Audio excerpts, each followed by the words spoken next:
Coming up on Security Now, I'm getting to fill in for Leo for another week, and Steve Gibson and I have got some great stuff to talk about, including Microsoft's Do Not Track. They have it on by default. Why is that? We'll get into that. Plus, a look at the interesting story of John McAfee and a Skype vulnerability. All that and more coming up.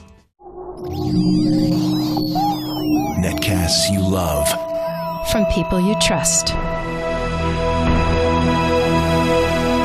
This is TWiT. Audio bandwidth for Security Now is provided by the new Winamp for Android, featuring wireless sync and one-click iTunes import. Now with free daily music downloads and full-length CD listening parties. Download it for free at winamp.com/Android. Video bandwidth for Security Now is provided by CacheFly at CacheFly.com. This is Security Now with Steve Gibson, episode 378, recorded November 14th, 2012. Microsoft, Secrecy, Privacy, and DNT. This episode of Security Now is brought to you by Ford, featuring available sync. Now you can control your media player with simple voice commands. Enjoy your drive while you easily search and listen to your favorite songs. Check it out on the 2012 Ford Focus and at Ford.com/technology. And by Audible.com. To download a free audiobook of your choice, go to audiblepodcast.com/securitynow. It's time for Security Now, the show that helps you learn about all the dangers online and take some action and maybe keep yourself a little safer, at least as safe as you can try to be. I'm Tom Merritt, filling in for Leo Laporte for a couple of weeks while he's off on a cruise, which is fun for me because I get to talk to this man right here, the brains behind GRC.com, Mr. Steve Gibson. How's it going, Steve? Hey, Tom, it's great to be with you again for the second week in a row, and we got one more next Wednesday, the Wednesday before Thanksgiving. And we got some good stuff to talk about today. We're going to get deep into Microsoft and Do Not Track. Yeah, what happened is a couple things came together for me. They released, and I tweeted yesterday on my Twitter feed, the link to their preview of IE10 for Windows 7. So we had heard that they were going to make IE10 available for Windows 7. It's now in preview. I wanted to experience this, what does the user see when they install IE10? Because we've heard that there's some opportunity to turn off the default on DNT header. So that was one aspect, and we'll talk about that and where the setting is and how well buried it is. It's a sort of a compromise between Chrome, where you just cannot find it, and Firefox, where it's really where it should be. My, hats off to Firefox. But then the other thing that happened was, in digging in, I found a couple weeks old transcript of a relatively short, it's probably about 10 minutes, keynote, which was given at the recent 34th International Conference of Data Protection and Privacy Commissioners by Microsoft's General Counsel and Exec VP, who's in charge of all this, Brad Smith. So, and what I loved about it is it gives us a rare insight into what Microsoft is really thinking. That is, why they've done this, what they think about it, and why. So I want to share that with our listeners and discuss it, and then also some of the other things which have come up, like the fact that Apache's decision to strip this from client queries was anything but smooth. It was very controversial. And of course, we have all of our news of the week. So all kinds of good stuff. Yeah, I'm looking forward to that. Some interesting news. We've got a Skype vulnerability to talk about that's kind of come and gone this morning, or how gone it is. We'll talk about that. And also the strange adventures of Mr. McAfee to talk about as well. But first, let's thank one of our sponsors for today's show, Ford, without which we couldn't do these shows on TWiT. Ford features Sync. If you don't know about Sync, it's a whole in-dash technology platform, and it's got all kinds of versatile entertainment features. You probably know about the fact that you can tell it to do something like send a text message, that sort of thing. Did you know you can browse your music collection, and not just by genre, but by album, by artist, by playlist? You can even say, I want similar music to what's playing right now, and it'll just say, oh, that's a jazz song. Let's pull up some more jazz, all by voice command, so you can drive with your hands on the wheel and your eyes on the road. You can voice control your music no matter how it's stored on your smartphone, your USB drive, your MP3 player. Uses Bluetooth for most smartphones, and it does iTunes tagging. So if you hear a song and you're like, I want to buy that, but what do? I'm driving right now. This crazy person in front of me is weaving all over the road. I got to pay attention. You just tell it to iTunes tag it, and then when you're safely off the road, it's saved the information. You can buy it from the iTunes store at a later time. Best of all, Ford offers Sync on every 2012 and 2013 Ford vehicle sold in the United States of America, including the 2012 Ford Focus. You can learn more about this and other technologies Ford is bringing to its vehicles. They got a lot going on over there. They love the tech. Ford.com/technology, and we thank them for their support of Security Now. So let's start off with Patch Tuesday stuff. What should we know about this Patch Tuesday, Steve? Well, it's your it's your generic second Tuesday of the month. We do seem, I don't remember now, somebody observed that we seem to see an alternating pattern, and it's holding up now many months. This is another month where we're seeing an alternating pattern of large and small Patch Tuesdays, this month being a big one. So I guess it's the odd months that have the large Patch Tuesdays, and so far, for like the last running 6 or 7 months, the even months have not had very much going on. So this is one of the big ones. Everything requires that you reboot. So, sometimes you can get some things like, the .4 or .NET version 4 stuff can update without requiring a reboot in some cases. No chance this time. So, I know. Those are rare, pleasant moments when that happens, right? Yeah. So 4 of their updates are rated critical. And in this case, that means they all provide for the attacker who exploits these vulnerabilities the ability to remotely execute code in your machine. So one of the updates fixes 3 privately reported vulnerabilities in IE, which, and being an IE, it's your standard visit a page and get pwned. Another update repairs 2 privately reported vulnerabilities in Windows Explorer. And this is kind of weird. This one is if Windows Explorer browses a specially malformed Windows briefcase. I'd almost forgotten about briefcase. Do people still use that? It's, Microsoft is slow, or, I would say never, except they don't support 16-bit code anymore, to my annoyance, in Windows 7. But they're slow to ever stop doing anything they used to do. And since they used to have briefcases, they still have briefcases. And here's a perfect example of old code which is biting us on the butt because, as you said, who does that anymore? Mm-hmm. Yet it's there because they want to be backward compatible. And in fact, all of these updates affect every supported version of Microsoft operating system, and even those that are no longer supported, but we don't care about those because that's what no longer supported means. Right. So the second of these critical ones was if someone sent you a malformed briefcase and you browsed it in Windows Explorer, not Internet Explorer, the standard Windows Explorer, the Windows Drive browser, right. That could take over your machine. Then there were 5 privately reported vulnerabilities in the .NET framework, and the most severe of those is another one of these weird things. If your system encounters a malicious proxy auto config file, then some clever person found a way of taking over your computer by planting a malicious proxy auto config file. So that it's able to then inject code into the currently running application and take over your machine. So that's not good. No, not at all. And then, although kind of obscure, yeah.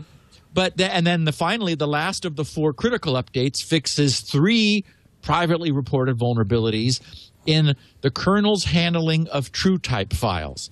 And this is another one of these where it's like, okay, the kernel, no OS kernel should be involved in rendering fonts. Yeah. But that was a decision Microsoft made back when we didn't have enough performance to move the GDI, the graphics device interface, down into the kernel, so for the sake of performance, so that you didn't have as many user space to kernel space transitions of code crossings, each which requires some substantial overhead. So they decided to do that, and now they're paying the price of very high level of complexity, which is what true type rendering involves, where little mistakes get found and can be leveraged. And if it were in user space, it would be like your app would crash. Yeah.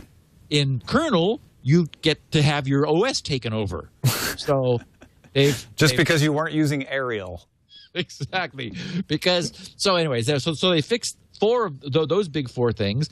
Then there was a what they call an important update, even though, that is to say, not critical, just important in this criticality rating system that they have now. Even though it's a remote code execution, for whatever reason, it didn't rate critical.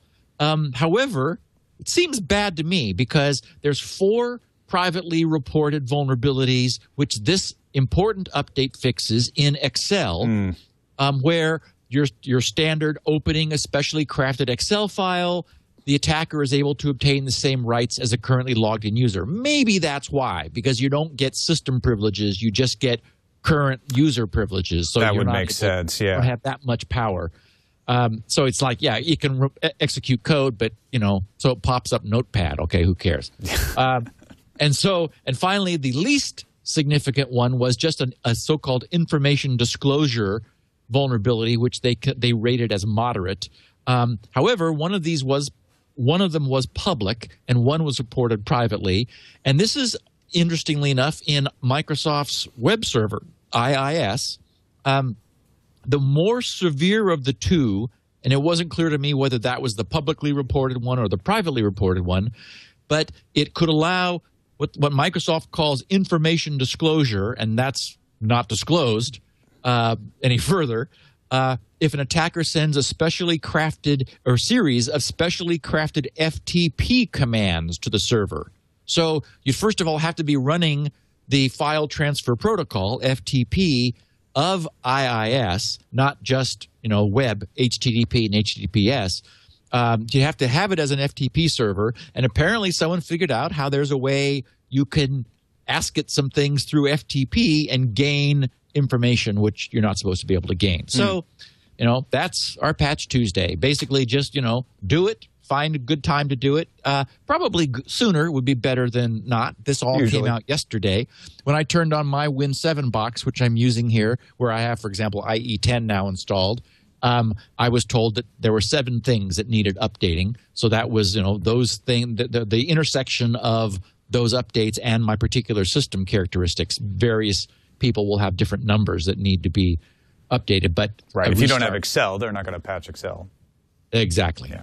Exactly. Okay, so really interested in this Skype password reset issue. The Next Web is where I saw it this morning. They said they had alerted Skype about it a few hours before they posted it. But essentially, it was dead simple. All you needed to know was an email address. Well, okay, this is, first of all, what's troubling is that it had been posted 2 months ago in a Russian online forum.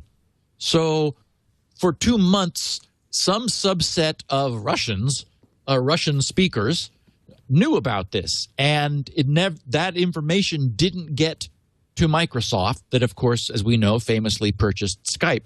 a couple years ago. And this is a classic mistake. This is not buffer overrun. This is the sort of mistake. And by the way, I agreed with your CNET reporter who you had on just before this podcast. He was sort of musing about, asking the question, how much other stuff like this exists? But I'm getting ahead of myself. Yeah, it makes you wonder for sure. How's it work? The hack was not a coding error. It was a design error. It almost makes you want to hesitate to call it a hack because it's a design issue that people have just figured out how to take advantage of. Right. So if you know, okay, I should say knew. If you knew, I'm using the past tense because this no longer works. Microsoft shut down the vulnerability, the aspect of vulnerability, which was password recovery. They took that part offline immediately, then looked at the problem, understood it, fixed it, and then brought password recovery back. And then that's what I mean by this being a design problem. As soon as someone's told them, they're like, oh my God. And so it was, easy to fix. So here's what it was. All you had to know was somebody, and so my point is, nobody is at risk now. So this is information, Right. This is not anything anyone needs to run around and change anything or do anything. And Microsoft's logs did notify them of where this may have happened. And so Microsoft is proactively notifying Skype users who may have had this happen to them. So if you don't get email from Microsoft, then you're okay. And apparently most people are okay. I mean, somehow this existed for a couple of months and didn't cause a huge problem. So knowing some Skype user's email address, and so here we have the instance again of, unfortunately, an email address being less easy to just make up at random than a username and password. Those are, those we can make up at random, and any savvy internet user knows you don't want to reuse passwords. But email addresses, there are some services that let you create them, and we've talked about, for example, in Google Mail, you can put dots in them, and the dots aren't lexically important for the parsing of the name in front of the @ sign. So you can kind of come up with different hacks for inventing email addresses for yourself. But typically, people who register for Skype will use their main email address. The email address is not supposed to be something you need to defend against. Precisely. So it turns out that Microsoft was allowing somebody to create a new account with an existing email address. First mistake right there, right? Yes. It would notify you. So you create a brand new Skype account with an email address of your target victim. And Microsoft says, this email address is already in use. So they knew. By somebody else. Are you sure you want to proceed? And so the hacker says, absolutely. Of course I do. Yes, please. And so it creates your account. Then you log in to the Skype client with your new account that you just created with this other person's email address. And then you say, I need to reset my password, and I don't remember what it is. So the password reset response, because it's more than email, there is an email sent to that user's email address. So unless you've hacked into the email address at this point, you shouldn't get the reset token, right?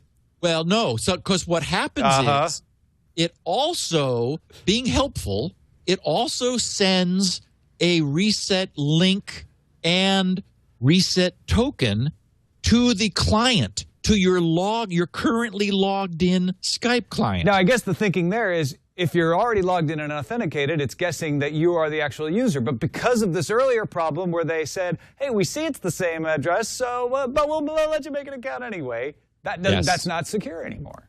Yes, exactly. So what happens is you then get a link to reset your email address. Click the link. You're forgiven for not knowing the old password. You provide the new password, and you have now taken over that user's Skype account and locked them out since they no longer know the new password you've just set.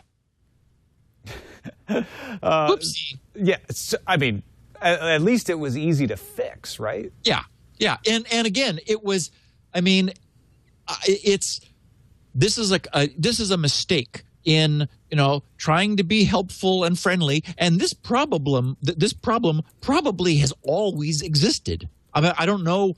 I don't remember ever having done this. I've never forgotten my Skype password, so I haven't done a Skype password reset. But I wouldn't be surprised if 10 years ago this functionality was there, and same thing probably happened. Yeah. This is one of those problems, and this is the point that your CNET reporter guest made in the prior podcast was, these sorts of things are around. I mean, you might argue, for example, that some of the way Matt Honan got hacked was this sort of exploit, where it's a series of decisions which, when put together in a particular way, allow the hacker to obtain rights that they were not meant to have.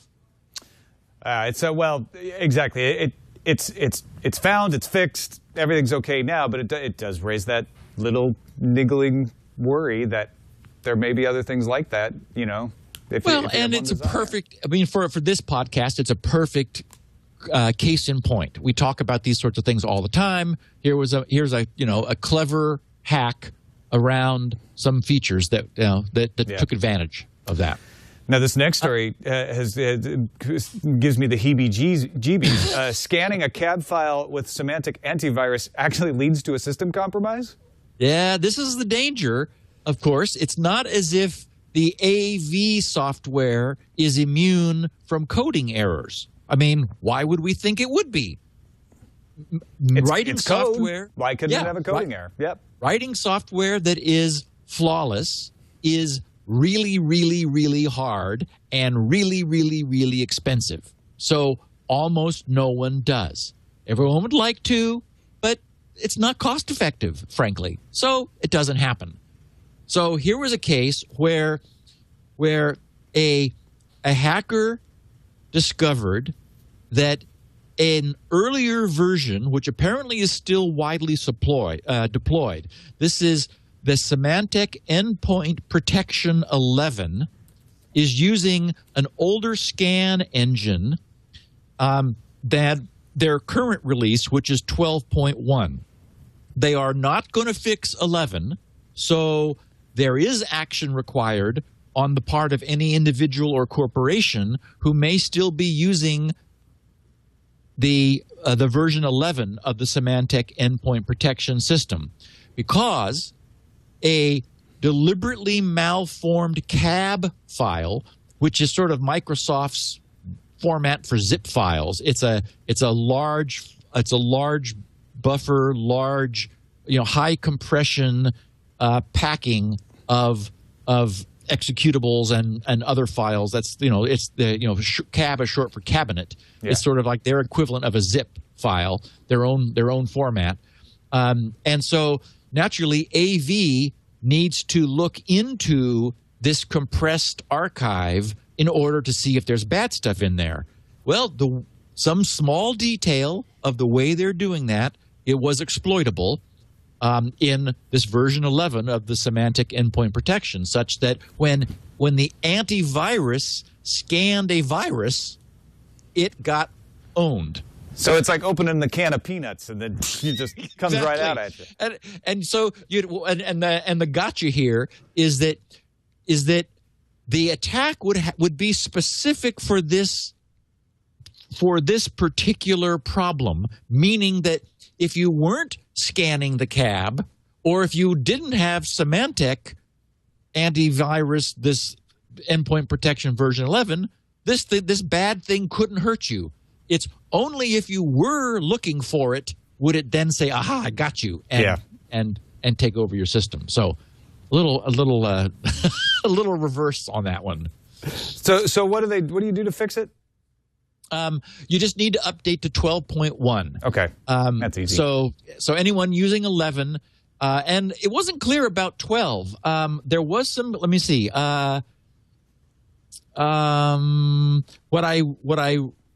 Symantec also reports that Symantec Endpoint Protection 12.0 is affected. So that was later on in the news. So 11 and 12 are a problem. You need 12.1 in order to be safe. All the way up to 12.1. Yeah, and there is a U.S. cert note about this for anyone who wants to pursue that further. I'm sure Symantec has some stuff too. Now, a bunch of our listeners have been asking me about a cloud-based Amazon, and actually Amazon is just one of many cloud providers, that a Windows-based archiving tool known as Cloudberry supports. The reason this has come up is that I've talked about several times now ARQ, A-R-Q, which is Mac-specific, only runs on the Mac. And the author of ARQ has on his homepage that if you're a Windows user, you might want to go look at Cloudberry. So a bunch of people have tweeted, and I've seen email, people saying, "Hey, Steve, can you tell us, did they do it right? It apparently supports encryption. Is it secure?" What the other event is that it supports the newer Amazon S3 super inexpensive long-term archiving system. You remember we talked about it. We talked about it actually with regards to ARQ, because ARQ added support, and that's only a penny per gigabyte per month. Right. So it's super nice if you want to stuff things away in the cloud that you do not need real-time access to. The way you do it is you submit a request to the Amazon S3 system, and they say between 3 and 5 hours later, they then make it available for you to download. So that's great for like long-term archiving. Anyway, stuff that's not time sensitive. It's perfect for that. They had reached out to me back in May, that is the Cloudberry folks had, and then again last month. And I had it was one of those things where I've got so much going on. I intended to get back to them, but the recent pressure from Twitter followers saying, "Hey, Steve, what about Cloudberry?" I finally replied, apologized for not getting back to them sooner, and I said, "Okay, so I need to know what's going on with your crypto. How have you done it?" Because, it's all very pretty looking user interface, Sure. and it's got the check boxes with all the bells and whistles, but all they say anywhere is, we do encryption. Okay, yeah. Is it So AES? What are you hashing, or is this alt? And, my God. Yeah. I mean, it's very much like everything else. There's one way to do it right, and every other way is wrong in some way. Yeah. So it's just not easy. So just late last night, I had this dialogue, I guess at the beginning of the week. So they were pretty quick in responding. Late last night, I got a note from my contact there, and also the name and address of their crypto guy. And so it's a good sign that they even have a crypto guy. Yeah, that's true. So, here's our crypto guy. That would be very worrying if you're like, "What's your encryption like?" None of us really know. Yeah, we just turned the checkbox on. Right. when we built the app. Anyway, I did a quick glance over what they're doing, and so this is not my endorsement yet. You get that next week. But the good news is I think I'm going to be able to give it next week, because everything I saw and everything they said, though I literally just scanned this document, looks exactly right. So all the buzzwords were there, PKDF2 and hashing and separate initialization vectors and all the right things. So I will spend time with it this week, make sure that it, and I've got a good guy now to ask questions of, and so I expect next week to be able to give a solid security-facing endorsement about Cloudberry, which does meet my other criteria. You buy it once, you're not renting it. You buy it once, and then you with nice terms and conditions. There's a trial period. It's $29.95, and it gives you access to a huge array of cloud-based services, not just Amazon's S3 service. So I'm very pleased by what I saw. So I wanted to close the loop for our listeners. Yeah. That I am on. That I saw your tweets and I'm on it. Good. I can't wait to find out about it. I'm always interested in more of these things. I want them ideally to be cross-platform. Because I work in so many different operating systems, but I understand that's not necessarily typical, so usually I have to wait a little while. I'll tell you what, the one nightmare, though, is authentication, and I use things like LastPass. They're a great, sophisticated Band-Aid over the problem of authentication, but I want to heal the wound. I want One ID. Do we have an update? Do we have another contender here? Well, okay, so I've been aware of the service known as One ID for a while. I met its founder, and he describes himself as a serial entrepreneur, Steve Kirsch, who's well known up in Silicon Valley. Heard the name before, definitely.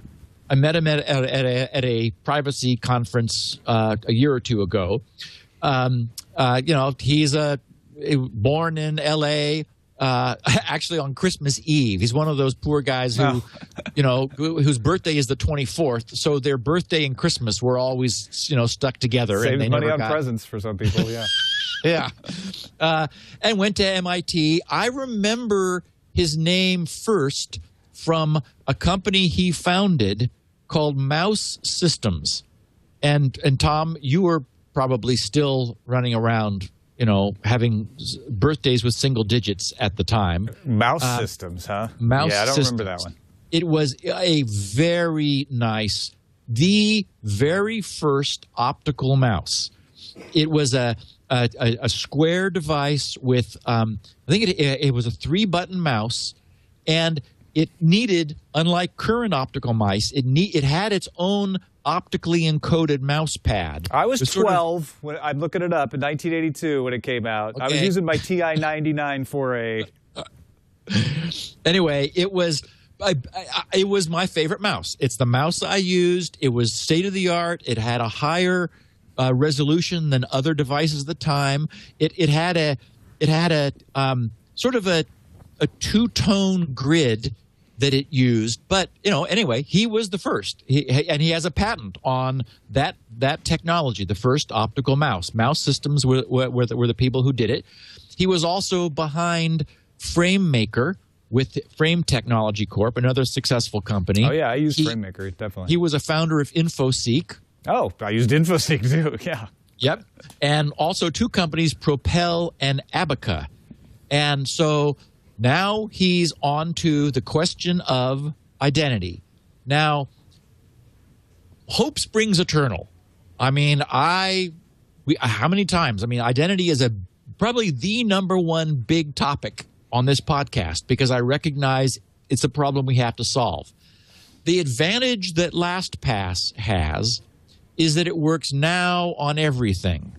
It does so by running in the browser, leveraging JavaScript to cryptographically store and safely fill in the fields prompting you for data on websites. What Steve and his gang have done is they've decided to try to obsolete user logons and passwords. All right, sounds like OpenID so far. Well, the challenge is, and I would just blow it off if this wasn't Steve Kirsch, because he tends to succeed at these things.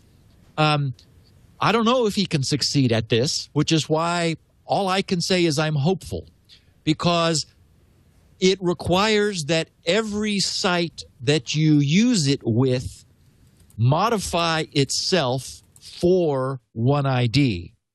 So this is not a solution that you can get and start using all over the internet. Mm-hmm. Instead, it will be a matter of like Amazon being convinced to do this, and then they will, say we support OneID, and Facebook, and MSNBC, and CNET, and CNN, and well, then if blah, blah, Facebook would get on board, conceivably that could take a bunch of sites who use Facebook as their login credential with it. So that could be good.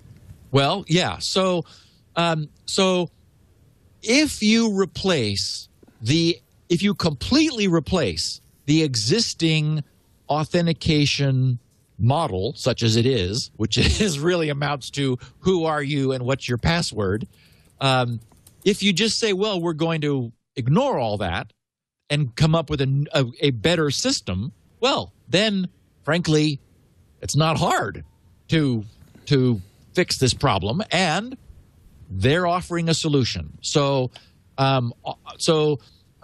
this comes up because I've had a lot of people asking me about it, and the technology looks solid. They've got crypto guys. They've got a cute little animated presentation that on YouTube that's got arrows pointing in each direction, and there's like 9 of them, and it bounces around between things, and I'm not even. I mean, it's like, okay, that sounds good. I've asked them for formal crypto documentation and never received any. I think there isn't any, or they just haven't had to do it yet. I don't know how they could exist without that, but apparently it doesn't exist, or they don't want to share it with me. I don't know. But it doesn't really matter, because unless it achieves critical mass, then it will be another proprietary attempt at doing this. And then there's at no point does it cost the user anything. And Steve's been a little cagey about that, where it was like, well, in the beginning it doesn't until you start really using it a lot or something. It's like, okay, that's well, interesting. So this is they're sort of like, oh, don't worry about the man behind the curtain. Yeah. It's like, so I'm hopeful. We'll keep our eye on it. We'll watch it. We'll see how it does. If it starts to gain traction, then that would be a good thing. The problem is, it is a re-centralization of authentication, and that's my only real objection. I mean, we have a problem, but the idea is, do we want one company to own authentication for the internet? And we all know the answer is no. Yeah. Of course not. We want a solution which is not a proprietary service of one company. So that's a concern. Steve would like to own authentication for the entire internet. I suppose anyone might, yeah. Yeah. So, I understand that. But that, to me, it's like, okay, that's going to be a heavy lift. Yeah. But, we'll see. As soon as we're done with Security Now today, I have to rush right across the hall to Pixel Corps and shoot the latest Sword and Laser, which is my sci-fi and fantasy show I do with Veronica Belmont. But I get a little taste of sci-fi right now. You got some sci-fi stuff in the lineup today. Well, it was it was a tweet I got from Joe Kelly, who tweets as SandPVRR from the great state of Maine, as he puts it. And I just saw this come by, and I wanted to share it with our listeners. He said, at SGGRC, Audible has the Lost Fleet series in their 50% off sale. I got all 6, he tweeted. And that's started 6 years ago in 2006, was Dauntless. Then 2 novels the following year, Fearless and Courageous. Then 1, Valiant, in 2008, Relentless in 2009, and Victorious in 2010. And I have spoken of this series many times before. I really enjoyed it. And what was fun was that although it maybe got a little tedious, I think I'm only saying that after the fact because I had to have more. And this doesn't give away anything of the plot to say that somebody who was in cryosleep for 100 years is brought back to consciousness and a little more slowly to full health. And it turns out that the war he participated in the beginning of is still raging 100 years later, yet everyone has forgotten how to fight space battles where you have acceleration and inertia and speed of light delays because all the people who used to know how to do that got killed. And, junior officers replaced them, and they've ended up with this dumb strategy of just charging head on into your opponent and firing all phasers. Yeah. And so this guy comes along at an inflection point and says, because he's 100 years old, he's got seniority, even though he's been out of the game for 100 years. So he doesn't know what button to push on the console because that's all changed. But what he understands, he has sort of classic space combat training. And let me just tell you, none of this disappoints. It is really good because he sets up situations and strategies and puzzles and solutions which all involve, thinking ahead and dealing with the fact that we just can't beam ourselves from point A to point B. We don't have, science fiction technology. We have you've got to start accelerating and slowly increase your speed. Now you're going fast and you can't stop instantly. So, what are you going to do? So anyway, really interesting stuff. So I wanted to share the fact with that and thank Joey for sharing that with us. And for anyone who likes to listen rather than read visually, Audible has all 6 of these half off right now. Buy 6 for the price of 3. Yeah. Essentially. That's good stuff also because Audible sponsoring Security Now today. And if you haven't heard of Audible, if you want audiobooks, Audible's the place to go. Audible.com is the leading provider of audiobooks with over 100,000, I should say more than, not over, 100,000 downloadable titles across all types of literature. They have fiction like the Lost Fleet series. They have nonfiction like Lawrence Lessig's Republic Lost. They have periodicals. Scientific American is available on Audible. And listeners of Security Now are getting a free audiobook if you want to try out the service. If you're like, I'm interested in this Lost Fleet series, but I don't know how I'm going to like Audible books, go to audiblepodcast.com/securitynow. You could get the first of the Lost Fleet series. Try it out absolutely free. Or any book you want. Download that audiobook for free or any of your choice at audiblepodcast.com/securitynow. Or if you're already an Audible user, give that to a friend. Do them a favor. Let them get a free book as well. 2 credit books don't apply, but any single credit book you can get for free at audiblepodcast.com/securitynow. I'm actually reading 2312 by Kim Stanley Robinson on audiobook right now. Yeah. See, we need a different word, Tom. Reading. Yeah. Read means read. I guess. You're listening to that audiobook. But my brain is reading it. Yeah. Okay. I definitely see both sides of this argument. We've had it on Sword and Laser a bunch too.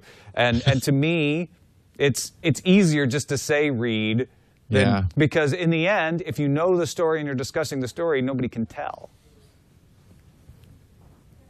You're not with me on this one, I can see. No, I get it. That's all right. Well, it doesn't matter. You can still listen to a book and you're going to enjoy it just as much. I don't know what my problem is. We have an audio podcast here. Everybody is listening to the podcast. Now, if I had written it down first, then I guess that would be different. But yeah. Well, they can read the transcript. Audio is a valid format, no doubt about it. Absolutely. We still got a little bit of news to get to. I want to get to the John McAfee stuff, but do we have some IE10 news we need to talk about first? Well, this really bears on today's topic. I encountered a couple days ago the fact that there was a pre-release preview of IE10. I have installed it this morning because I wanted to get the install experience, as I mentioned at the top of the show, to see what it was that Microsoft showed us about the Do Not Track header, which is the main focus of this podcast, once we catch up with all of this week's interesting news. And actually, we have gossip here in a minute. So I did tweet the link. It's a little hard to find, actually. I had I should have just looked at my own Twitter feed to get the link because I tweeted it a day or two ago. So you can easily find it if you just go to twitter.com/sggrc, and it's one of the top most recent tweets from me. Anyone who wants to play with IE10, I didn't. It looks exactly like IE9. But I am in Windows 7. I'm not in Windows 8, so I'm not having any Metro experience. No, right. Although the scroll bars went flat on me. Does it update both IE10s, the Metro and the desktop version in Windows 8? I assume so.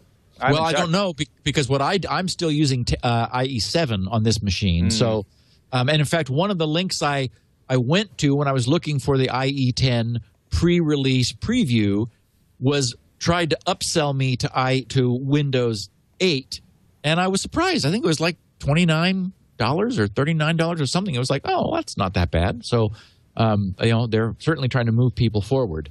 So I just wanted to let people know IE10 exists now in pre-release form for Windows 7. Yeah, I just asked a stupid question earlier, by the way, because Windows 8 ships with IE10. So exactly. You would. So the other bit of confusion, when I tweeted this, I got some tweet back saying, what? IE? Come on. No, it's like, hold on, listeners. We all know I'm using Firefox, and if Chrome ever gives me fabulous tabs like I have with Firefox, then I'll be probably switching to Chrome, because Chrome's feature set is moving along nicely.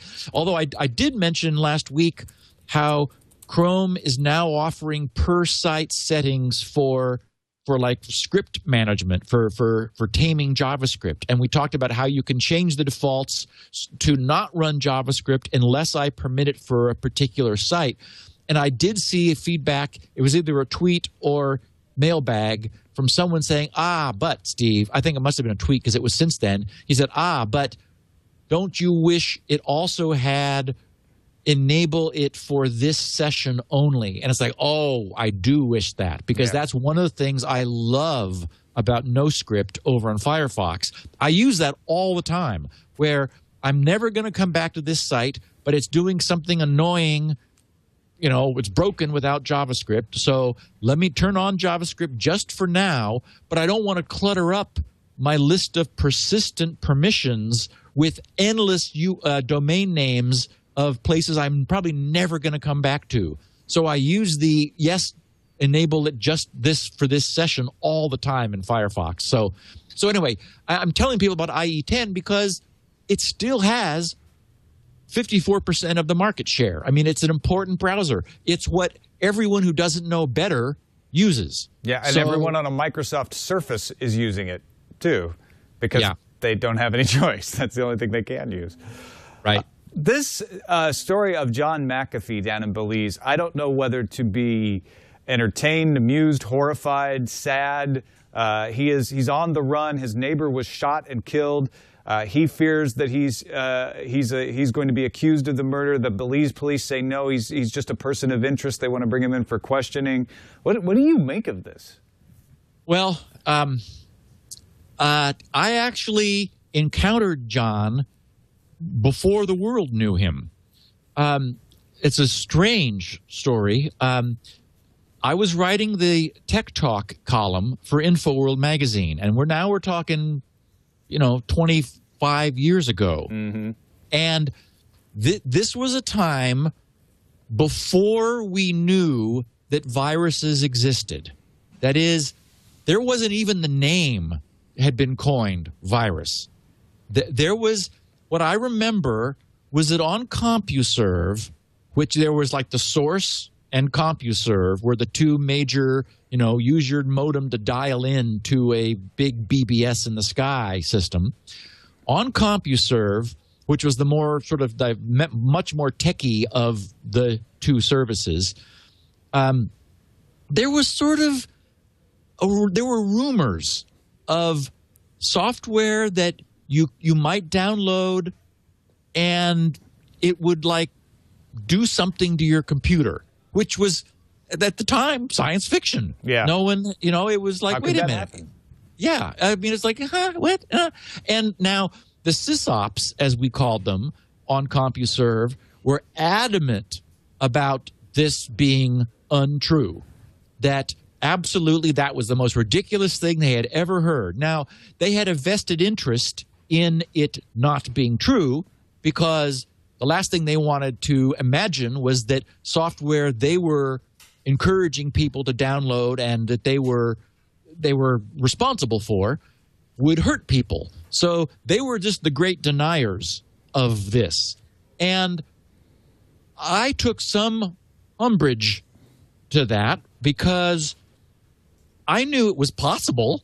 I mean, I'd never seen a virus. I didn't know that they existed, but as a developer myself of assembly language code, and at the time you pretty much needed to be down at that level to do these things, I knew I could create one if I had any incentive to, if I wanted to. It's like, I mean, I knew how a virus would work if it existed, but I didn't know that it did.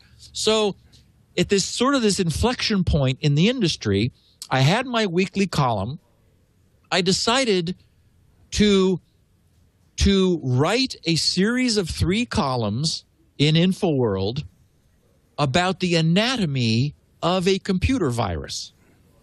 And I never said whether I had seen one or not. I just wrote sort of factually, this is how computer viruses work. And I did it, as the column did at the time, and very much like this podcast, with lots of detail, everything explained and filled in and fleshed out, so that a reader came away thinking, whoa, holy crap, that's scary stuff. Yeah.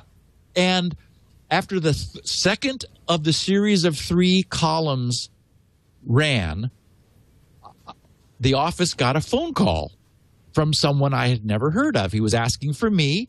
They transferred it to me. This person said he identified himself as John McAfee. And I said, okay. And he said... Weird to think that name wouldn't mean anything at any point in time. No one had ever heard of him before. Yeah. And I said, okay. And he said, Steve, I had no idea you were down there. And I'm thinking, what? What? Who is this? And he said, well, we've got to compare notes. This is fantastic. And I said, well, what are you talking about? And he said, your columns, the last 2 columns you've written in InfoWorld about viruses. He says, based on what you've written, it's clear that, you've been capturing these 2 and analyzing them.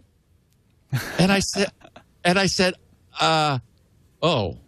You're like, what? Do it, huh?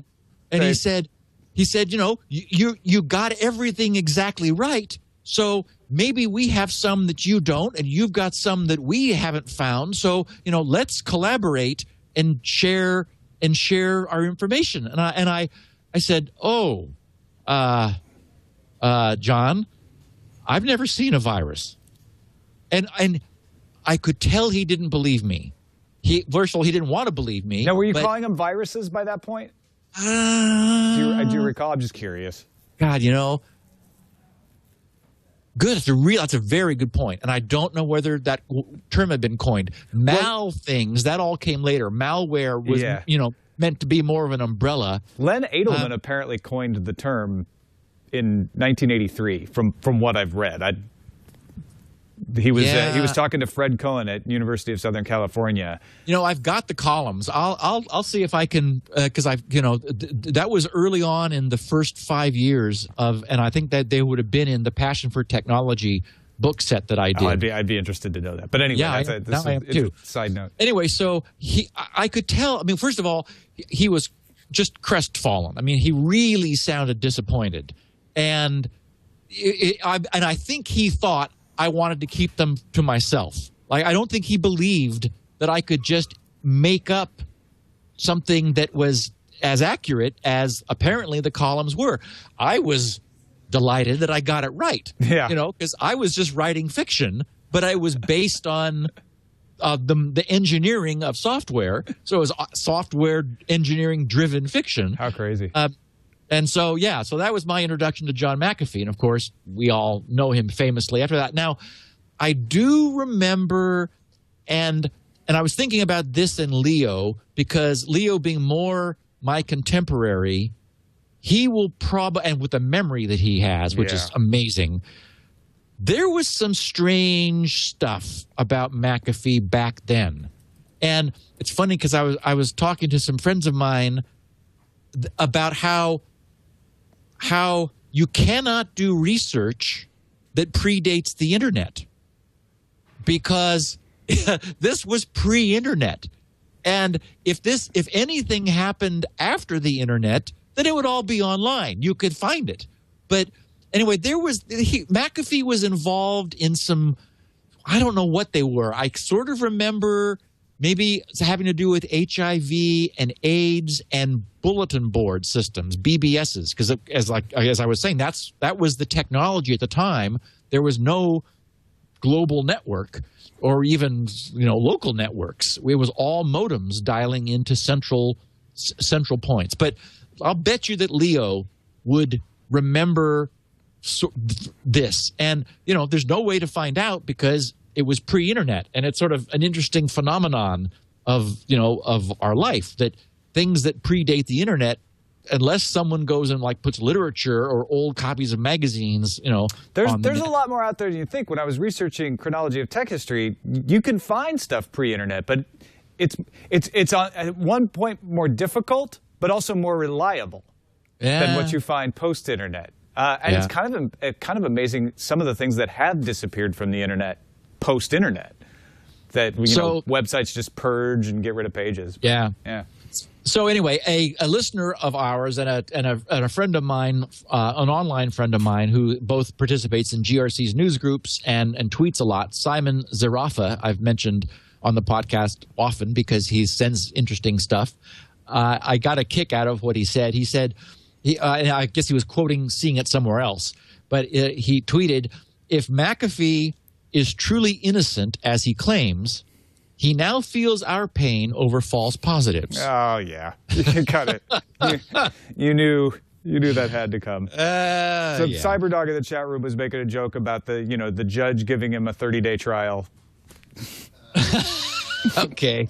Yeah, I guess there are going to be lots of that. Yeah. Anyway, there is a really interesting interview from this morning of John McAfee speaking to a reporter with Wired magazine, Joshua Davis.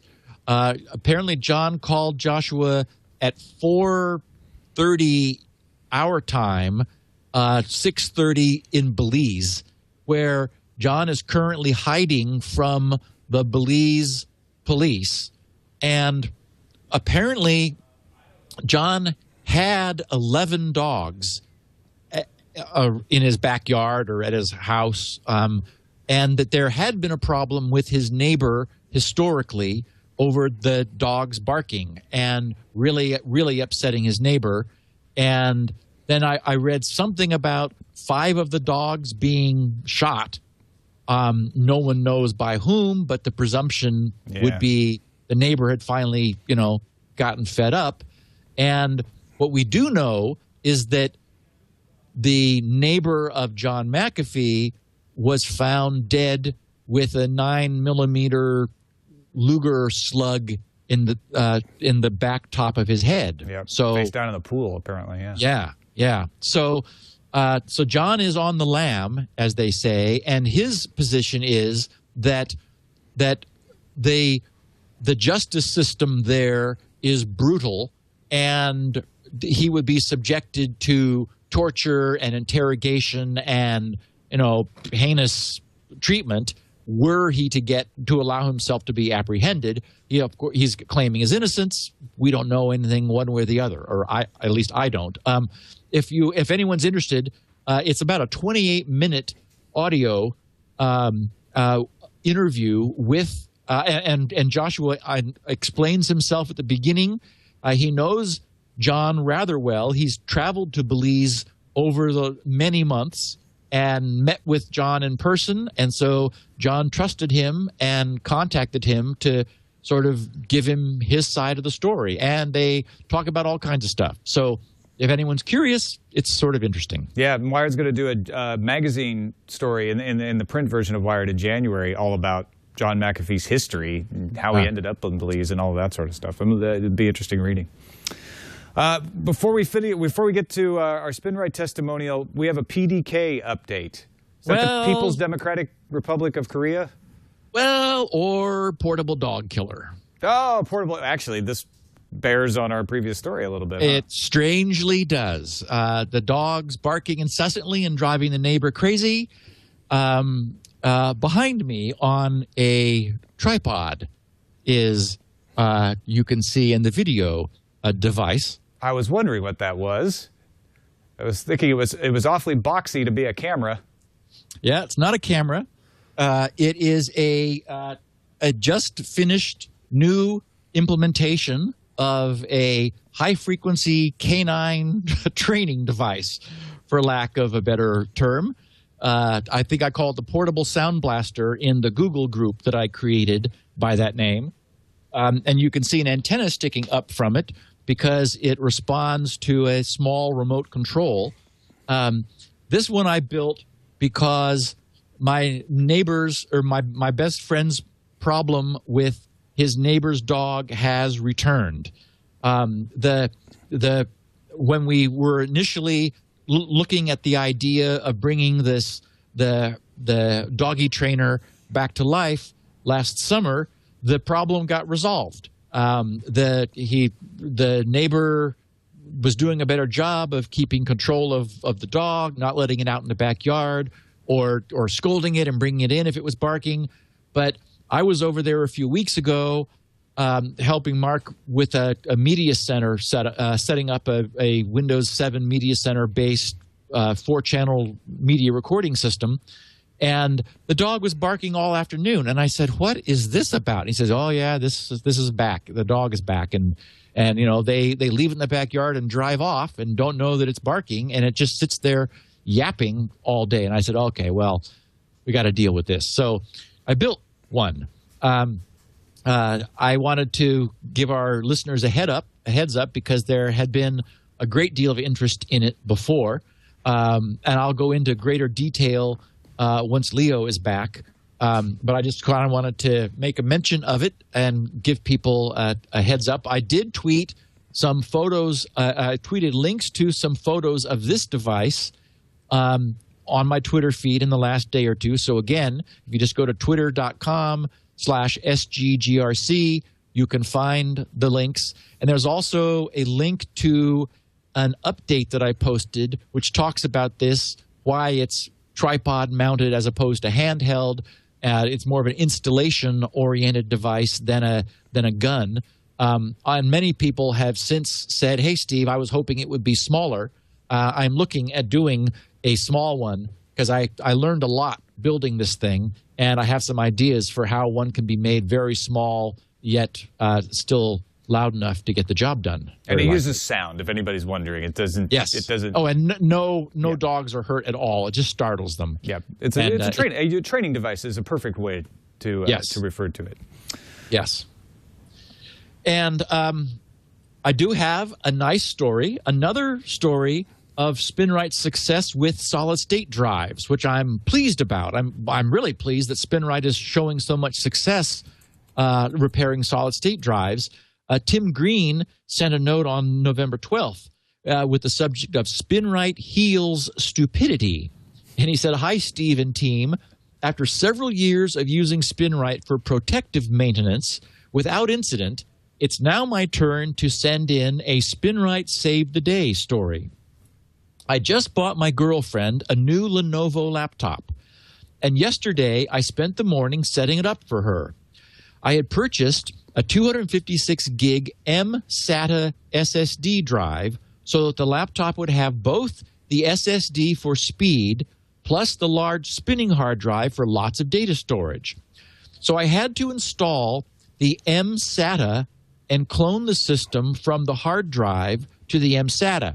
And just to take a break for a moment, for anyone who doesn't know, mSATA is a cool little technology. It stands for micro or mini SATA, and it's sort of part of the PCIe spec, but it is a very small little card with an edge connector, and they come in two different sizes, sort of like a half size and a full size.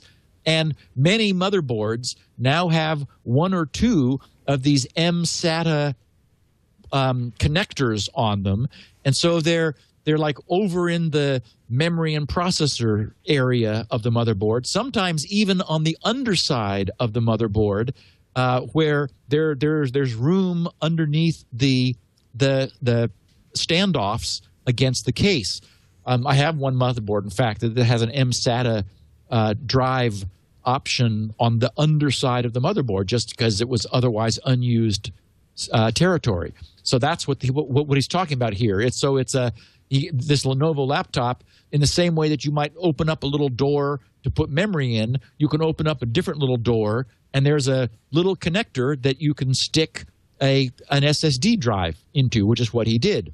So he said, unfortunately, Crucial, which is the name of the memory supplier, forgot to pack the teeny tiny little screw that holds the mSATA drive in place by its top left corner. After searching through all my drawers, I found I didn't have one in the house. So I thought, it's nicely seated in the slot. All I need is to tape it into place with the sticky tape from the two little antenna cables and position them so that the cover exerts a little pressure on the SSD drive to keep it in place. Not smart. In fact, very dumb. Because as it turns out, the screw in the corner provides the ground connection for the entire SSD. Everything seemed fine, but the first time my girlfriend moved the laptop while it was running, everything froze. The movement had been enough, and probably the little bit of torquing of the case, to interrupt the tenuous ground connection of my jury-rigged installation, and on booting into the BIOS, the mSATA SSD drive was no longer visible at all. I realized immediately what had happened, and if I could have, I would have kicked myself. I was afraid that the drive and everything on it might be completely hosed. Luckily, I'm also a Security Now listener every week from the very start, so I already knew that it's possible to repair SSDs with Spinrite running on level 2. I found a screw, reseated and firmly screwed the drive into place, and managed to make it visible again in the BIOS. But, indeed, it was hosed. But, half an hour later, Spinrite had repaired everything on level 2, and the computer was as good as new again. So, as you see, Spinrite can even heal the results of gross stupidity. Thanks for your great product and my ongoing security education. Tim Green, originally British, but located now in Cologne, Germany. All right. If only it would work in every case of gross stupidity, but I guess that's asking too much. That would be stupid not instead of Spinrite. Exactly. Work on that. Okay. Get that working. All right. I'm excited to talk about this. I've been very interested in the whole Do Not Track project since it began, and its sort of allegory to do not call. And I was stunned, as a lot of us were, when Microsoft made the decision to turn it on by default. Because the whole deal with the advertising agency was, okay, as browser makers, we'll put it in, but we will require a user to turn it on so that your advertisements can still be set for most people. As is the case with every other browser currently. Every browser has it now at varying levels of visibility. Which I was surprised that even happened alone. Yeah. Yes. But so what is Microsoft's reasoning here? How did this policy come about? Okay, so what I want to do, this won't take much time, and feel free to interject or interrupt any time, Tom, if this triggers a thought. You can stand in as a proxy for our listening audience. Okay, I'll try, yeah. They're unable to interrupt. I want to share a relatively short, probably about 10-minute, the keynote address, which was given by the guy who understands exactly where Microsoft stands, who is Brad Smith, the general counsel for Microsoft, and their executive VP. He gave the keynote presentation at the 34th International Conference of Data Protection and Privacy Commissioners, which was recently on October 23rd, just a few weeks ago, held in Uruguay. So he says, "Thank you so much for the opportunity to be here this morning. I've made many trips to Latin America before, but I suspect, like most of you, I've never had the opportunity to experience a cyclone firsthand." Oh, man. To which he got some laughter. I guess they had some weather down there a little bit later than we got Sandy here in the U.S. He says, "I suspect that a year from now you may not remember a word that I uttered this morning, but I guarantee you that every one of us in this room will remember the weather when we got up. It's been that kind of day. We come together to talk about an important topic, privacy. But despite the evident importance to all of us, I think it makes sense to start by asking a question: does privacy still matter? It seems obvious to us that it matters. After all, we all came all the way to Uruguay to have this conversation about privacy. Clearly, it must matter. But as you may know, I work in an industry where one frequently encounters people who actually want to debate whether it matters. They want to talk about how it matters, they want to talk about why it matters, and they want to talk about whether the way it matters has, in fact, changed over time. They point out, for example, that if you look at big data, privacy must not matter as much as it used to. And by that, but he uses the term big data several times in this keynote. So as he's referring to, huge archives of data collected by organizations about their customers or clients or, internet users. He says, so they point out, for example, that if you look at big data, privacy must not matter as much as it used to. After all, look at all the information that people are sharing. Look at all the good ways in which it's being used. Or sometimes I meet people who say, look, privacy must not matter, at least not the way it used to. After all, look at Facebook. There are 1 billion people in the world who are sharing all kinds of personal information about themselves. How can Facebook be such a success if privacy still matters? Well, the first thing I have to say is this. Let's look at Facebook, and let's look at the Facebook story. I'm not here to be an expert on Facebook's privacy policies, but I can speak as someone who was involved in the decision at Microsoft exactly 5 years ago today to invest $250 million in Facebook. Microsoft invested $240 million in Facebook. Now, at the time, it was not necessarily obvious that Facebook would ever have 1 billion users. At the time, Facebook was not even the most popular social network on the planet. It wasn't the first. The first was probably a service called Friendster. It wasn't the second. The second was a social network that became very popular called MySpace. In fact, 5 years ago, MySpace had 100 million users. Facebook had only 24 million.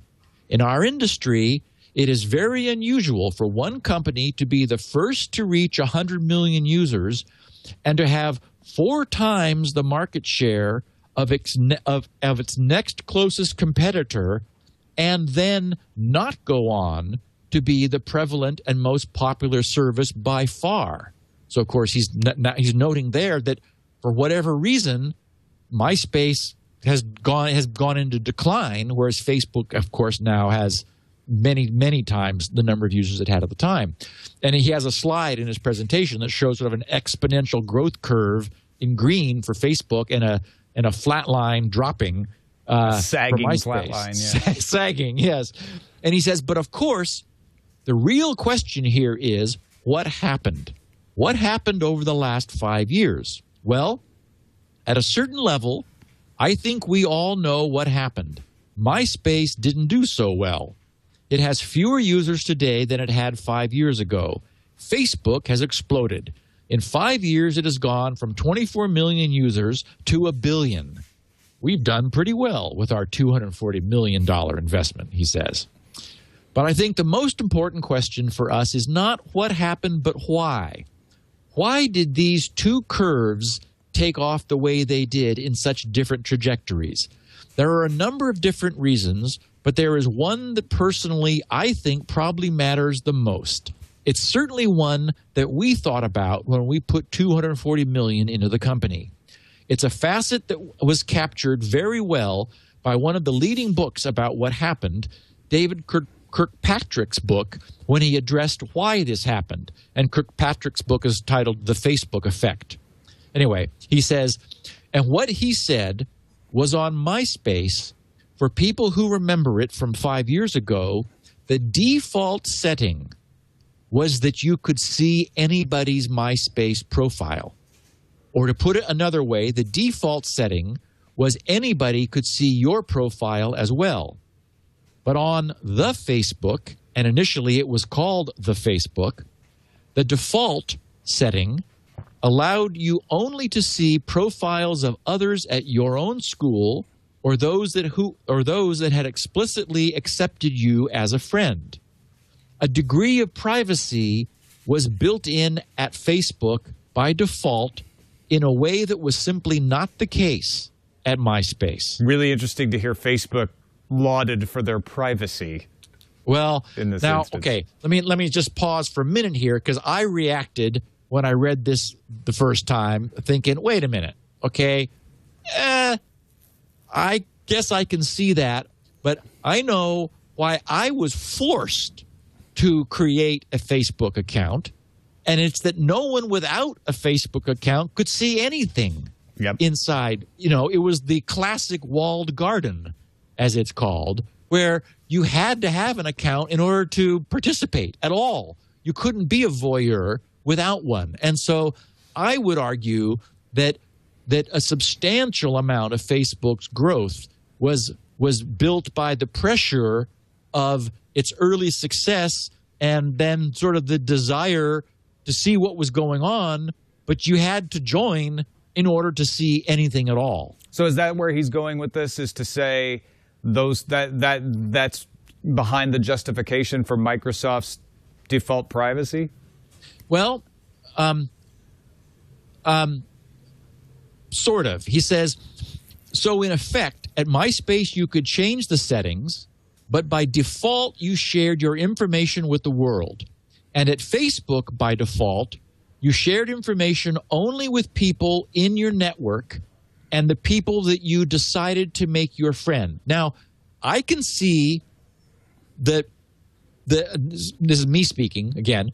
I can see the power of that. The notion that somebody who is posting personal stuff absolutely wants control. And you know, I've coined the term that I've used many times in the last 8 years. I call it the tyranny of the default, which is my way of stating the observation that whatever the default settings are, most of the time, that's what they end up being forever. Yep. That, you know, the tyranny of the default. I have a page on GRC. If you go to grc.com/cookies/cookies.htm, my site has been for years looking at the cookie handling habits of everybody who visits. So as a consequence of that, I've been able to develop some statistics and relative to the issue of third-party cookies that has been known far longer than this issue of, you know, a one-eyed the do not track header. you can see there that I look at the number of users. For example, right now, 85.6% of the 57,529 unique visitors to GRC just last week. That's not a running average. That's the total. I update it every Sunday night so that I'm always seeing, with no older history, a snapshot of what is current. So 85.6% of all of the many users who visited GRC last week had third-party cookies enabled. But if you scroll down to the bottom, I show Apple's Safari visitors separately, and only 30% of them have third-party cookies enabled. Why? Because Safari is unique in the industry of having third-party cookies turned off by default. And so this is a perfect example of the fact that the default matters. You know, that's the default is what people end up leaving their system set to. Anyway, so he continuing, he says, it's not just the votes of consumers in their adoption of Facebook that tells us, in my opinion, that privacy matters to people, that privacy matters to consumers. Consider this. Recently, the Pew Research firm did some research in the United States, and what they found was that 56% of consumers had decided not to complete an online purchase because of concerns about sharing personal information with the seller that they were going to do business with. They also found that 30% of consumers had uninstalled an app from their smartphone because of concerns about the way the app dealt with their personal information. If you put these things together, I think they tell an important story. They tell us that people care about privacy. But that's not the whole story, because I think they also tell us that people are thinking about privacy in new ways. And if we're going to do our jobs well, whether we come to this meeting from industry or from an NGO, or most importantly from a government and as a regulator, we need to really think about the new ways that people are thinking about privacy. He says, to start with, I would say in many ways, this is not a new phenomenon. It's funny, in his slide presentation, he shows an old-style bellows camera. Yeah, looks like a tintype taken kind of machine. Exactly. And he says, the history of technology is a history of societal change. Typically, one sees a pattern. The pattern starts with the invention and then the increasing adoption of new technology. That is then followed by a second step in the process. That second step involves new consumer needs and new consumer views about what to do with respect to the technology. And then finally, there's a third step. The third step is about what all of this means for laws and for regulation and public policy. And indeed, the story is well documented. The truth is, as many of you are aware, I appreciate, the whole global discussion about privacy really began with this invention on the screen, the camera, in the 1800s. And interestingly, as the camera became more popular, it was found throughout society. We saw this pattern take place. By 1890, there was a famous law review article in the Harvard Law Review written by Professor Louis Brandeis, who would go on eventually to become a justice on the U.S. Supreme Court. And it was in this article that Professor Brandeis coined the famous phrase, the right to be left alone, a phrase that many people who work in the privacy field every day are familiar with. But interestingly, that phrase is at the end of a sentence that starts by talking about technology. What Professor Brandeis recognized was that the camera had changed society. And because the camera had changed society, people could no longer walk out of their front door without the risk of being photographed. And of course, this was before there were lenses that could see someone a kilometer away. And he recognized that because of this invention, there was a new legal right that needed to emerge to protect people the way they had always been protected in the past before this technology had entered the scene. And we see, 122 years later, the leaders of our day in the United States and around the world grappling with similar phenomena. It was in the State of the Union address this year, and in other reports at the start of the year, the President Obama started to address these issues. I think he captured part of this issue for us very clearly, because what he said is that we live in an era where people are sharing more information, but that does not mean that privacy is an outmoded value. What we really need to focus on, in my opinion, is how to reconcile these two aspects. And indeed, we meet in the year 2012 when people around the world are doing just that. Personally, he says, I think that perhaps the single most important statement in the United States this year came in a case from one of our current Supreme Court justices, Sonia Sotomayor. The case involved Jones versus the United States and the question of whether the police needed a warrant to put a GPS tracker on a car. As many of you may know, there's a constitutional right to privacy under the Fourth Amendment of the U.S. Constitution, and that protection always turns on whether people have a reasonable expectation of privacy in a particular situation. So that's this notion of a reasonable expectation of privacy. But Sonia Sotomayor, Justice Sonia Sotomayor, had something very interesting to say. She said that for over a century, people in the United States had always looked at the Constitution and, in fact, said that there was a reasonable expectation of privacy only if there was a reasonable expectation that people could keep certain information secret.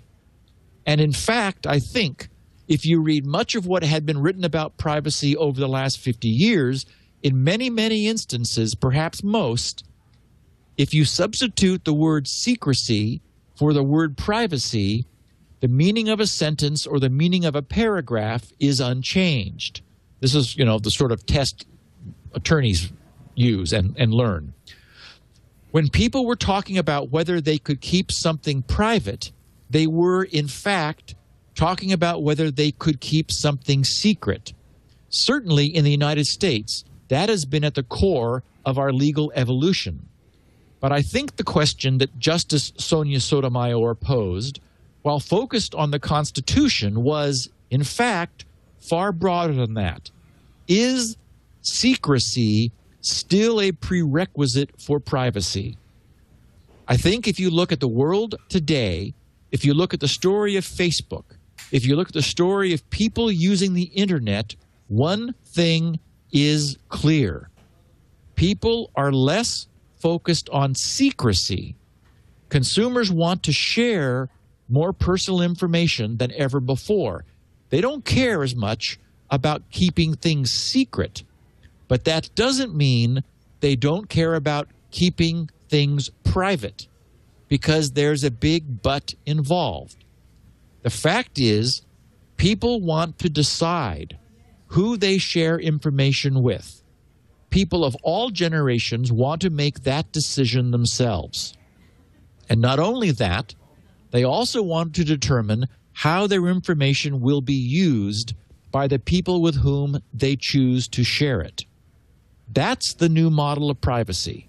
Not a model focused on secrecy, but a model focused on what people are saying.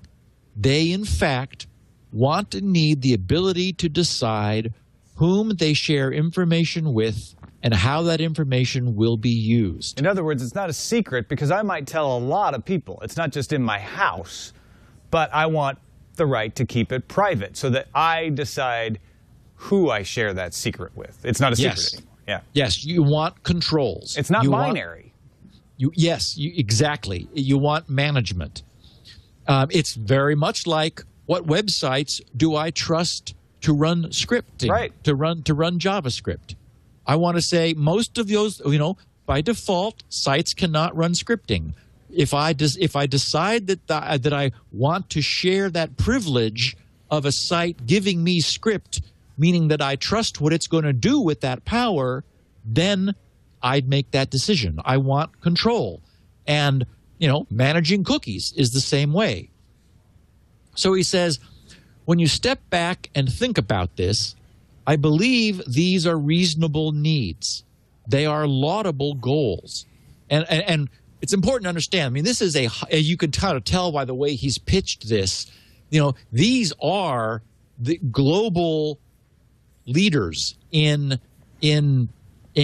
policy setting privacy policy at the nation state level. I mean, this is the audience to whom he's bringing this, and he specifically discusses DNT in a second, as we'll see. So he says, from every vantage point, our preeminent obligation should be to help people meet these needs in a world of new technology. Now, life would be simple if that were the only goal we had to meet. But as we know, it's not very simple at all. The reality is we need a balanced approach to address privacy. We need a balanced approach because more is at stake than solely the protection of privacy. As important as that goal and need, in fact, is, there are other goals that need to be addressed and balanced with it. For one, it is important to ensure that innovation flourishes. It's important to ensure that innovation flourishes because innovation does so much in the technology space to help people around the world. Certainly, in the technology sector, this is something we see every day. It's why many of us have chosen to spend our careers in technology. We see it today in the benefits of big data. We see it in ways that are profound. We see it in stories that people in the technology field bring to life every day. One recent example, in fact, involves the use of search terms in Bing. It turns out that when the Food and Drug Administration in the United States, like most authorities around the world, approves a drug, it focuses on that one drug in isolation. But it also turns out that millions of people every day in every country, in fact, use more than one prescription drug during the course of 24 hours. No drug authority can possibly test the combination of every drug with every other. Too many combinations. Oh, my God. Yeah. But last year, a researcher at Stanford started looking at the potential side effects that might happen if people took two drugs together. One was a drug that is an antidepressant. It's an antidepressant that is taken by millions of people in North America and tens of millions of people around the world. The second was a drug that reduces cholesterol levels. In fact, these are two of the most common drugs that doctors prescribe. But this researcher began to become concerned about the possible side effects of what might happen if people took both of these drugs together, side effects that no one had ever diagnosed. He began to review certain data that was in the possession of the Food and Drug Administration in the United States, and then asked us at Microsoft if we could share with them in a de-identified manner certain search terms that had been entered in Bing, and specifically what they wanted to search for is search terms where people were entering in the name of one or both of these drugs and some of the symptoms associated with diabetes, such as fatigue and headaches. And what they found is that when people searched for only one of those two drugs, it was unusual for them to include in their search request one of those other symptom words. But when they entered a search request that had both drugs named together a full 25% of the time. They were also looking for information about how to deal with a headache or how to address fatigue or other symptoms associated with diabetes. And this helped the Stanford researchers along the path to a conclusion that if you take these two drugs together, you do face a potential side effect of diabetes. There are 1 million Americans in our country alone that happen to take both of these drugs. And for them, this kind of insight, when shared with doctors and applied with their patients, is something that can save lives. In fact, it's something that can save many lives. And it's made possible in part because of the insights that come from our use of big data and information. It's not just innovation and big data, though, that's at stake. There are other things as well. We find every day the use of information is of fundamental importance in our ability to make technology stronger. And this is taking longer than I expected, so I'm going to skip down to where he let's get to the DNT part. Exactly, where he begins to look at this.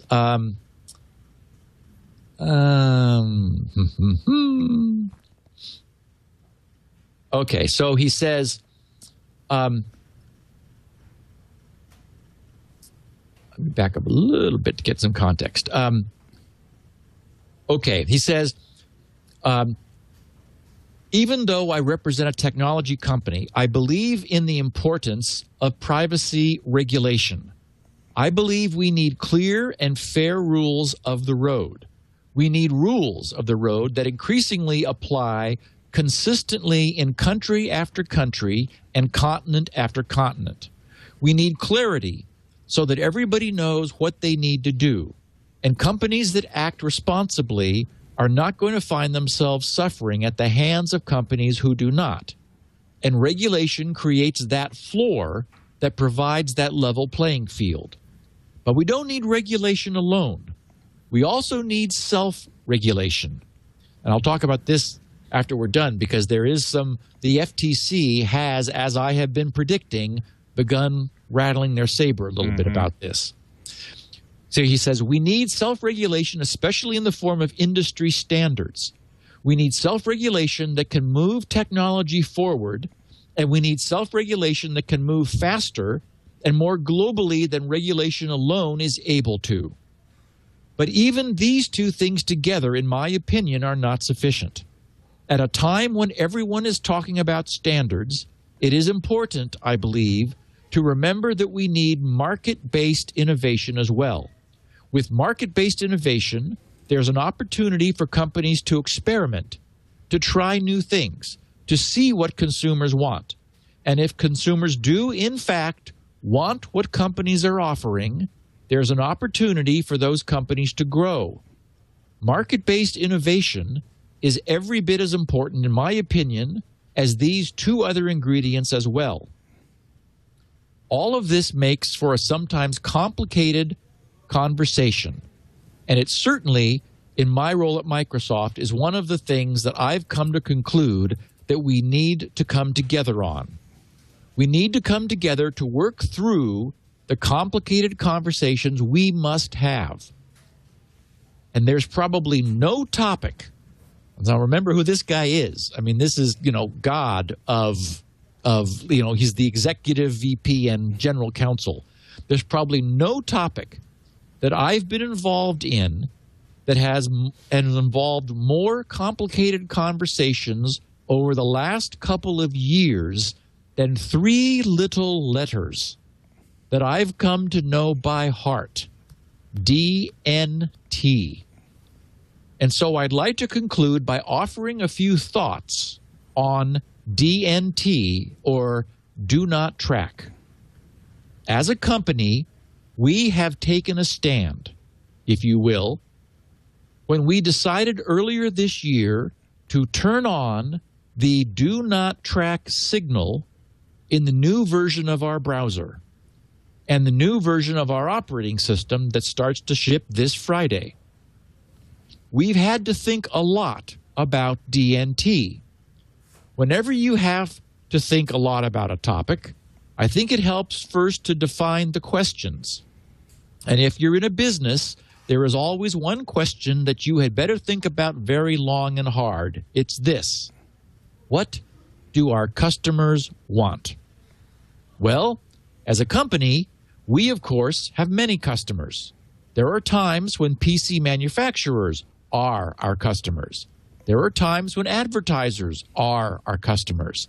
And we value those relationships with these companies as our customers. I think a lot of people in our audience forget that the end user isn't always considered the customer. That's a good point. Right. He says, but at the end of the day, one thing remains very clear. Our customers, more than any other group, are the 1 billion consumers around the world who pay us money to provide them with cutting-edge technology. That, that $29 or $39 I was, hit up for when I was looking for IE10 and it wanted to give me instead Windows 8. Windows 8 upgrade, for example. Right. He says, what we need to focus on is this: what do consumers want around the world? So, after the DNT issue became a little more dramatic earlier this year, we thought it made sense to go back and see if we could learn a bit more about what customers want. We commissioned some research, and we asked people what they thought about these issues. And what we found in 4 countries where the research was conducted, the United States, the UK, France, and Germany, is that most people today believe that online tracking goes too far, and they want an easier way to block it. In fact, in all 4 of these countries, roughly 80% of consumers came down strongly on the side of wanting new steps to block the tracking of their personal information. We also talked to people about DNT itself, and we asked them the question that we were asking ourselves: should this feature be enabled or not when they get a new browser or operating system? And what we found in all 4 of these countries was that 75% or more of the public, in fact, want this feature to be turned on. They want their privacy to be protected. They want it enabled. They want it on by default. The votes are in because these are the people whose needs we have to serve. Now, of course, again, we recognize that this cannot be only about one thing. We need to balance the protection of privacy with the other interests that I spoke about before.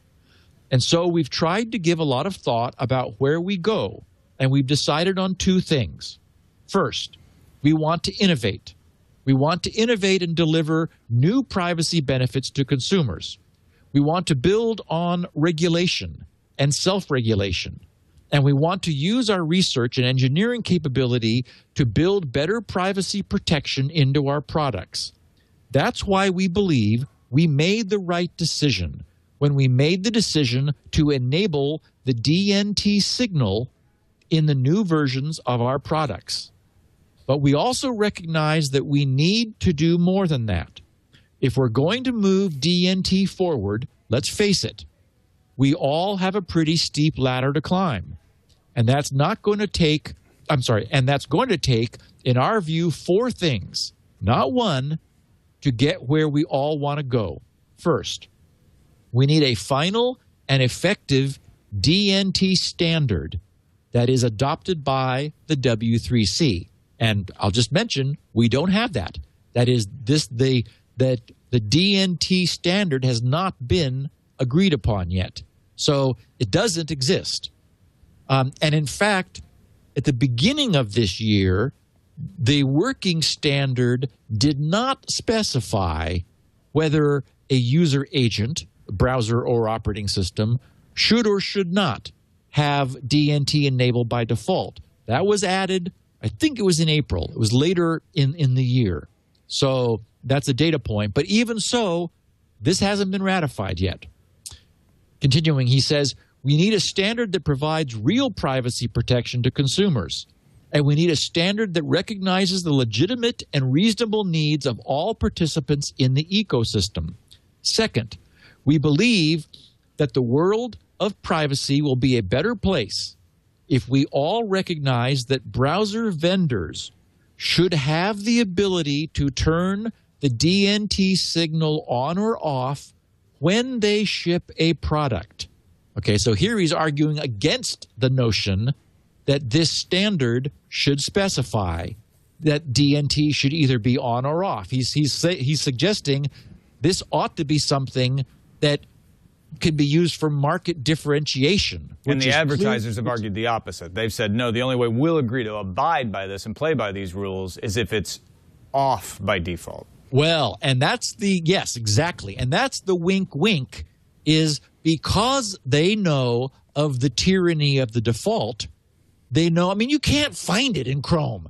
I mean, it is buried. It's hidden under advanced settings and settings. And I mean, you know, it's off by default. So yes, you're exactly right, Tom.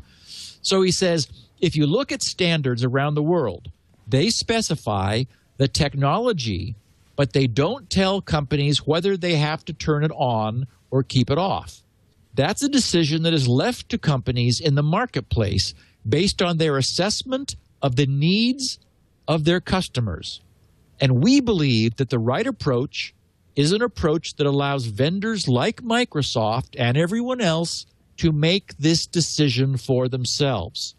But even that's not the end of the story. Third, we believe that browser vendors should clearly communicate to consumers whether the DNT signal is turned on or off, and make it easy for them to change the setting.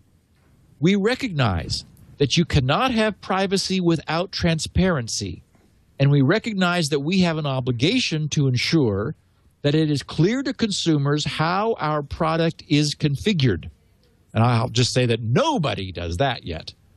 And there is room for an ongoing conversation across the industry and more broadly about the best ways for vendors to communicate this information to consumers and the best ways to enable them to change this setting as they use the product themselves. And there's a fourth and final piece as well, a piece that has gotten too little attention in our view.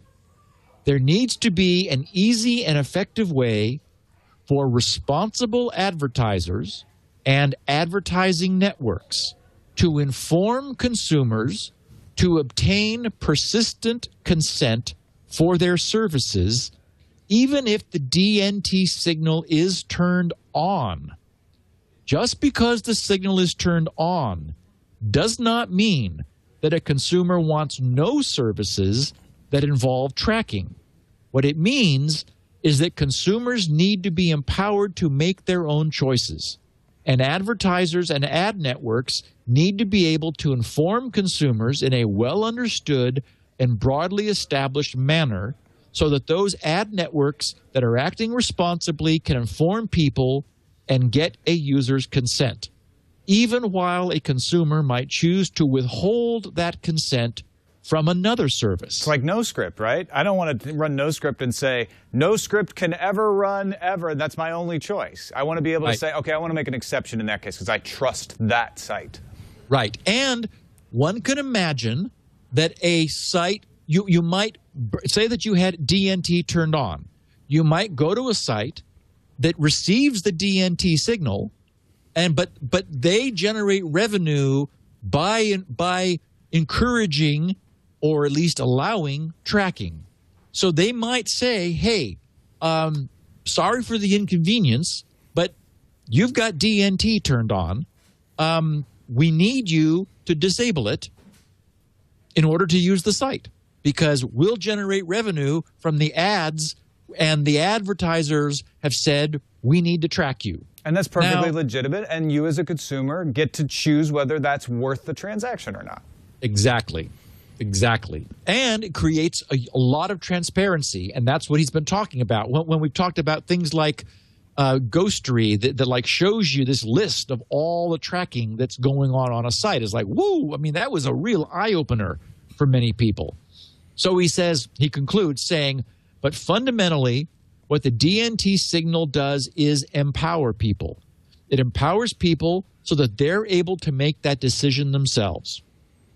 When you put all of this together, whether you're talking about DNT in the narrow sense or privacy more broadly, we're reaching an important moment.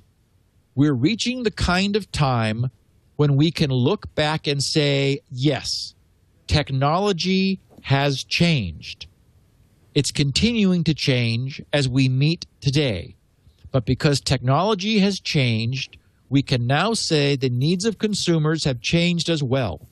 The views of consumers have changed as well. The views of voters and the public at large have changed as well. We need to come together. We need to grapple with those changes.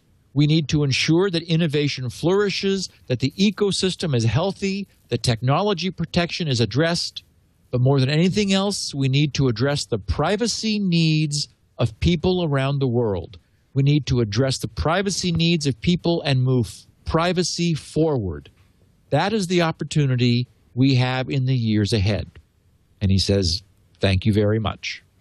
Now, I hate to say it, Steve, but we're almost out of time here. So how best should we wrap this up? I know we've covered a lot of the points as we've gone along here. Yeah, we have. I wanted to mention that the European Commission, the EU, sent a letter from their location in Brussels to the World Wide Web Consortium, that's the W3C, Tracking Protection Working Group. That's the DNT group.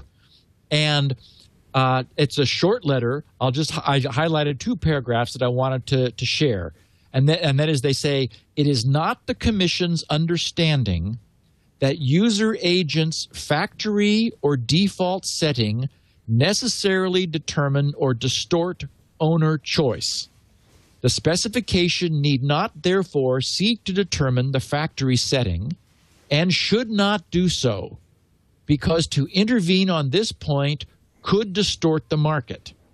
Crucially, and as a different matter, the standard should foresee that at the install or first use of the browser, the owner should be informed of the importance of their DNT choice, told of the default setting, and prompted or allowed to change that setting.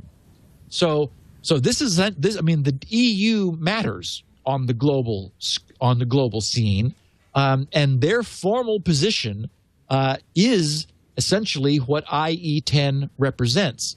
When I installed IE10, I received at the very first item in the upper left said new privacy setting, and then in blue, and it said websites you visit receive a do not track request when you use Internet Explorer 10.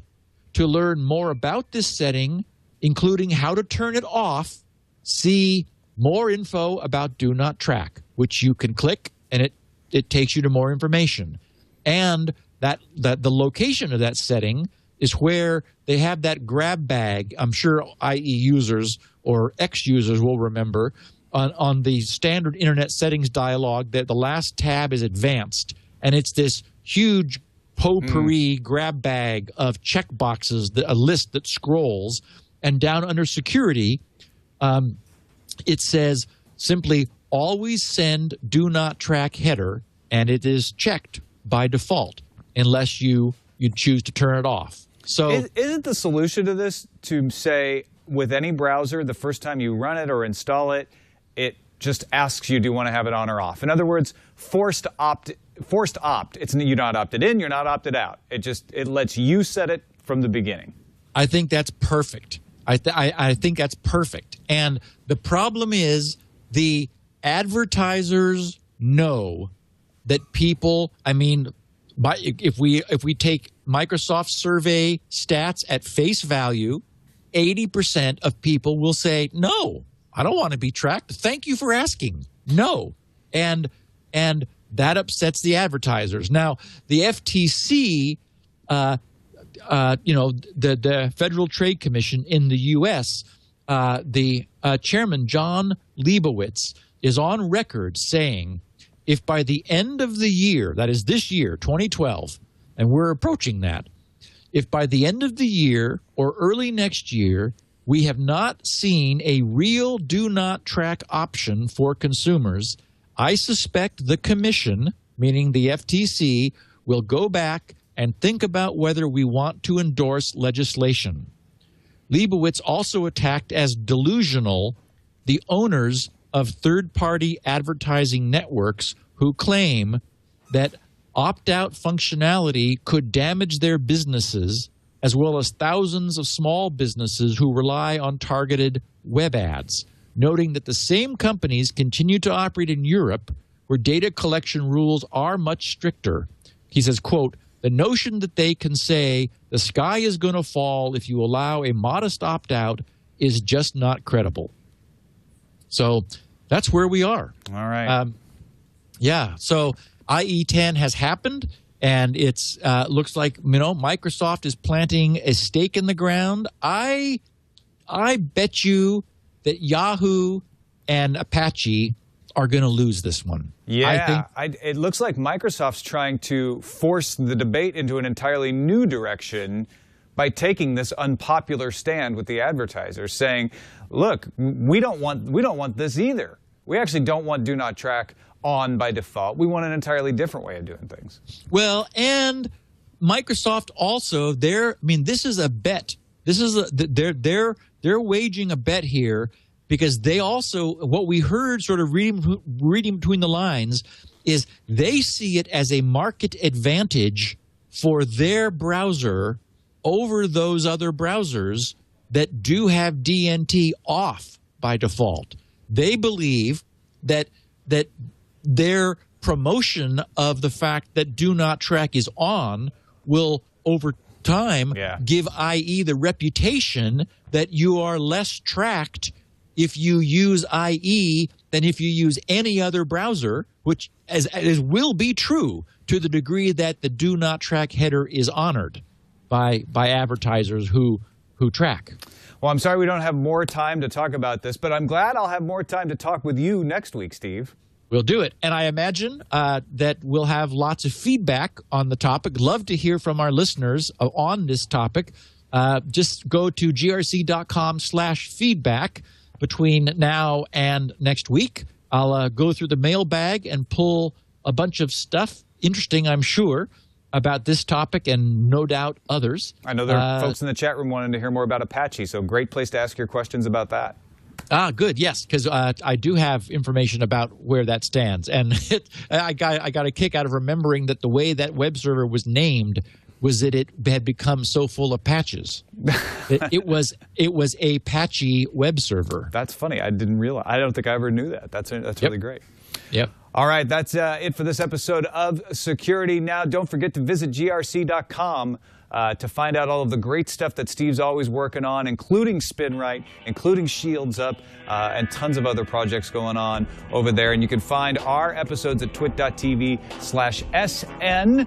And live on Wednesdays at 11 a.m. Pacific time, right after Tech News to Get. Thanks again, Steve.